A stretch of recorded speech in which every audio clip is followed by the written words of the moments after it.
Alright, so today I want to cover the clown ball python. If you've been in ball pythons, even for a little while, you probably heard the name clown. And what it really is, it is a color and pattern mutation that is transferred from the parents to the offspring. We call it a morph. So the clown morph, I would say, is probably one of the most popular out of all ball python morphs. And it's actually a recessive mutation. So I think, recessive mutations are really kind of a long game. So for example, if you bred a clown to a normal, all the babies would come out looking normal because they only have one copy of the gene. You have to actually breed two clowns together to get the clowns, or you have to breed the Headstamps together, and a certain percentage will have two copies of the gene where you can actually see a visual. And I actually got into clowns a couple years ago. I bought a couple females and I've been raising them up, and I wanted to show you what a base clown looks like. I have just a straight clown female, and then I have a lesser clown female, and they're both pretty much ready to breed. I've been looking forward to breeding them this year. I actually bought another male for them, and that is a banana Enchi clown. So I'm going to jump right in and I want to show you some clowns. Alright, so what I'm going to do first is I want to show you what a normal looks like. This is just a normal wild type classic ball python. And this is what a clown looks like. So you see there's quite a big difference between a normal and a clown. The clown really reduces the pattern. A lot of times you'll have a lot of spots along the sides. And really what it does is it lightens the morph. It's really a lightener and an enhancer, and it breaks up the pattern. You can definitely tell the difference between a normal and a clown. And probably the biggest thing that I've noticed on most clowns is you'll see some really crazy head stamps on the clown. You see this one is kind of interesting. It has kind of an interesting head pattern, and most normals don't really have any kind of a head pattern. But when you start mixing clowns with other genes, let me tell you, you can get some really impressive combinations. The clown is really powerful when you mix it with other snakes. Alright, so I actually have a lesser clown. So before I show you that one, I'm actually going to show you what a clown looks like. This is a clown and this is a lesser. So the lesser is really kind of a brightening gene, lightening and enhancing, similar to the clown. And when you mix them together, you get a pretty impressive combo. As a matter of fact, when it was a little bit smaller, my lesser clown was really a lot brighter, and it seems like it dulled and faded a little bit with age. Let me show you my lesser clown. Alright, so this is my lesser clown. The funny thing is about this girl is the bigger she gets, the more she kind of fades out. She was super bright when she was young, but she is a really good looking snake. I'm actually going to breed, I have another clown, my male bamboo Enchi clown. I'm definitely going to breed with this girl, and I'm pretty sure she's big enough to breed this year. The thing I like about clowns really is that they're really good eaters. I've been having a problem with a lot of my pieds actually getting them to eat and put the weight on, and these clowns seem like they feed really well. Alright, so in this one I want to show you just the base clown again, and what I'm going to mix it with is a banana. And essentially, well, this is actually a coral glow, essentially the same exact thing as a banana. So the banana and the coral glow really came from two different people, and they realized later, they named one banana, one coral glow. Later on they realized it was actually the same snake. And the interesting thing is this one actually has quite a few spots in it, and sometimes you'll have some with a lot more spots and some don't have that many spots. And the interesting thing is when you mix the banana with the clown, it pretty much eliminates almost all of the spots. You really can't see the spots in there. And the other thing that's also in the mix with my male is Enchi, and I actually don't have just a straight Enchi, but an Enchi is really a pattern reducer. So instead of like the alien heads, it gives you more of kind of like lines through the snake instead of the alien heads.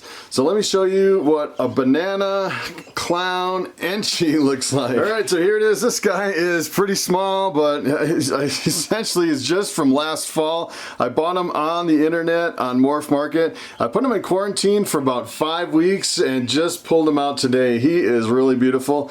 No mites, no respiratory infection, no problems at all. And this guy, look at the head stamp on this one. That is what I'm talking about when you start mixing clown with other things. This is a crazy looking snake. And what I want to do from here is I want to bring you over to Morph Market, and I want to show you some of the high-end clown combos, and some of them are really impressive. As a matter of fact, I saw another one just like this on Morph Market selling for quite a bit more than I actually paid for this one, but there are really some amazing combos over there. Let me grab my computer and show you those snakes.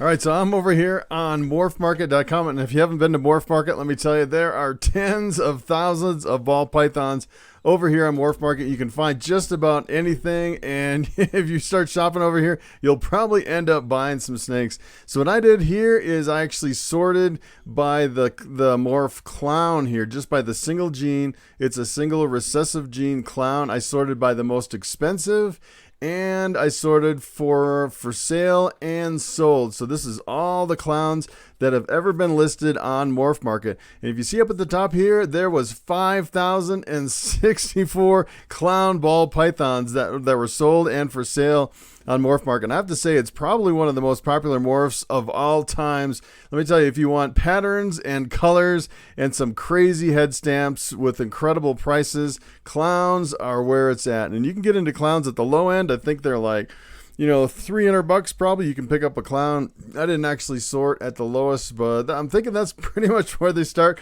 Just a few $100 all the way up to, it looks like here the highest one is $10,000 that these are selling for. And some of these are even more than that. And they just put inquire, investment quality animal, which is pretty crazy. And if you just kind of look through all the clown combos, the first thing that hits you is these are some crazy colors and patterns. It is pretty incredible. And some of these genes I haven't really worked with. I haven't really heard a lot, like this extremist pastel clown here or the stranger. These are pretty much newcomers to the ball python industry, and I haven't seen a whole lot of extremists and strangers and stuff like that. These axanthic clowns are pretty new. I know for quite a few years people are trying to produce the axanthic clowns, and if you want one, you can actually get one here for $10,000. That's pretty incredible. And actually, I'm thinking about, I'm producing some triple heads this year, albino pied clowns, and if I can actually eventually get a visual, I want to actually take those, cross it with an axanthic, and then I'll shoot for, out of those quadruple heads. I'll be producing stuff like this, which would be pretty impressive. But if you just kind of scroll down here, you can see, the price is holding pretty strong. Look at this one, the Blade Zebra B VPI Axanthic. Beautiful snake. It's got the spider in it. That's what really reduces the pattern, and the blade is really a pattern reduced. That's kind of what gives it its stripe. That is an incredible snake there for $9,000. Actually sold in 2018. That is pretty incredible. And then over here on the second page, sorting from the most expensive, you can see kind of like my snake here. This is a Banana Enchi Orange Dream Yellow Belly Clown. So that was actually $7,500. Looks pretty close to the snake that I have. This lesser spot nose Leo. So I'm not familiar with the Leo at all, but there's a lot of stuff that's coming out, especially if you sort by really high-end stuff. It's pretty incredible, some of the new stuff that's coming out. And this one is pretty awesome too, an Ultramel Blade Clown. So that's actually the first Ultramel clown that I've seen. Actually, I haven't seen a whole lot of these axanthic clowns. It looks like there's quite a few. And then over here, Trident. I haven't really heard of the Trident, but that thing is crazy looking. This one, this is kind of wild too. So apparently someone's working on the Circus gene and the Jedi gene. I haven't heard of either one of those until I pulled this up, and I'm like, what in the world? Someone's working on some new stuff I have never really heard of. It's pretty incredible. So if we kind of just scroll through just a few more, I just wanted to kind of show you some of the potential of some of these. And if you notice, they're all have a really crazy pattern, crazy head stamps, and the prices. If you look at the prices, this isn't really an anomaly from the high end. This is really holding some serious value. $6,000, sold in 2018 for $6,000. A male Super Enchi Bumblebee Clown for $6,000. It's pretty incredible, some of the stuff here. And I just want to show you just a couple more pages, and then I kind of want to show you some of the head stamps on some of the stuff that I pulled out.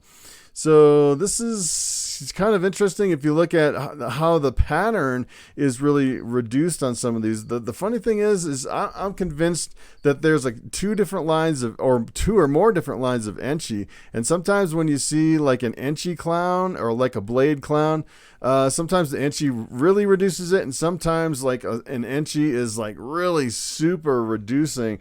And I've actually seen super enchis where they almost don't have any pattern at all, and some super enchis that look just like a regular enchi. So it's interesting how the enchi kind of works.